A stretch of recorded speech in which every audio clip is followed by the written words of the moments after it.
Bismillahirrahmanirrahim. Assalamualaikum warahmatullahi wabarakatuh. Bagaimana kabarnya anak-anak semua? Mudah-mudahan kalian semua dalam kondisi sehat walafiat. Walaupun belajar dari rumah, mudah-mudahan semuanya tetap semangat. Ya, di sini saya akan menjelaskan tentang materi tarikh Islam yang berjudul Bani Umayyah. Sebelumnya kita telah membahas tentang kekhalifahan Khulafaur Rasyidin. Ya, ada yang masih ingat siapa itu Khulafaur Rasyidin?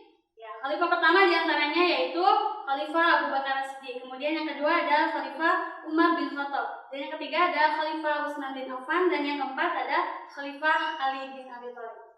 Ya, kemudian setelah masa kekhalifahan Khulafaur Rasyidin, kepemimpinan umat Islam diambil alih oleh Bani Umayyah. Pendiri Bani Umayyah sekaligus khalifah pertama Bani Umayyah yaitu Muawiyah bin Abi Sufyan. Beliau adalah cicit dari Umayyah bin Abi Syam bin Abdi Manaf. Kemudian pada kepemimpinan Muawiyah bin Abi Sufyan ditiadakannya hukum syura. Apa itu hukum syura? Hukum syura adalah kepemimpinan atau pemilihan kekhalifahan yang diambil dari musyawarah umat Islam. Nah, ketika Khalifah Muawiyah bin Abi Sufyan ini menjabat menjadi khalifah, hukum syura itu ditiadakan karena beliau memulai kekhalifahannya dengan turun-temurun. Jadi setelah Khalifah Muawiyah bin Abi Sufyan ini menjadi khalifah, beliau mengangkat putra mahkotanya yang bernama Yazid bin Muawiyah, sehingga pada saat itu hukum syura ditiadakan dan menjadi kekhalifahan berupa turun atau secara turun-temurun. Kemudian Muawiyah bin Abi Sufyan adalah seorang yang sangat dihormati karena pada masa Fathul Makkah Rasulullah SAW bersabda, "Barang siapa yang masuk ke rumah Muawiyah bin Abi Sufyan, maka dia akan aman." Nah, pada saat itu banyak orang-orang yang menghormati Muawiyah bin Abi Sufyan. Kemudian, khalifah kedua dari Bani Umayyah yaitu Yazid bin Muawiyah. Beliau adalah putra dari Muawiyah bin Abi Sufyan.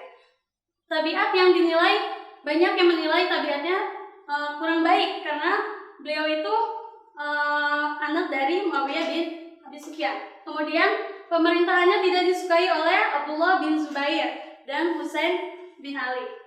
Dan pada masa kekhalifahan Yazid bin Muawiyah juga terjadilah peristiwa Karbala, di mana pada saat itu terbunuhnya Husain bin Ali di Karbala tersebut. Karena pada saat Husain bin Ali hendak pergi ke Kufah, kemudian dia dihadang oleh pasukan Yazid bin Muawiyah yang dipimpin oleh Ubaidillah bin Zaid. Nah, kemudian Ubaidillah bin Zaid berdebat dengan Husain bin Ali agar menyuruh Husain bin Ali kembali agar tidak meneruskan perjalanannya ke Kufah. Nah, akan tetapi di situ Husain bin Ali tetap ingin melanjutkan perjalanannya dan terjadilah perdebatan dan peperangan sehingga terbunuhlah Husain bin Ali pada saat itu. Kemudian pemberontakan dihijaz oleh kaum Syiah karena pada saat itu kaum Syiah itu tidak menerima atas kematian Husain bin Ali. Selanjutnya khalifah ketiga Muawiyah bin Yazid. Beliau memerintah hanya sebentar, hanya sekitar 40 hari karena beliau itu sering sakit-sakitan, kemudian tidak dapat bertanggung jawab atas kepemimpinannya sehingga beliau hendak mengundurkan diri dari kursi kekhalifahannya. Dan beliau berharap setelah beliau itu turun atau keluar mengundurkan diri dari kekhalifahannya, hukum syura itu bisa terjadi. Akan tetapi itu tidak terjadi karena yang berhak untuk memilih khalifah selanjutnya adalah dari keluarga Bani Umayyah.